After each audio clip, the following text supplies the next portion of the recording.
So for the FizzBuzz assignment, I'm going to ask you to print out the numbers 1 to 100, but any number that is divisible by 3, you replace that with Fizz.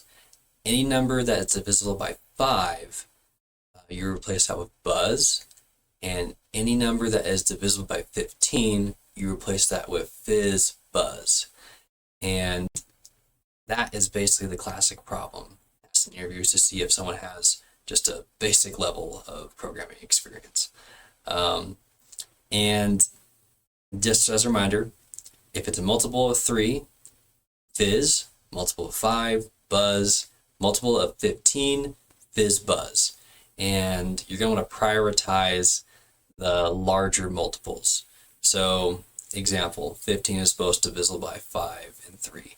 So 15 is not going to be Fizz or Buzz, it's going to be both Fizz Buzz. And then if it's not either or any of those cases, then you're just going to print out the regular number. And that's where I'm going to leave you for now. The next video is going to be the solution video. So if you want to check your work once you're done, move on to the next video. But until then, try your best to figure it out. That's all for now.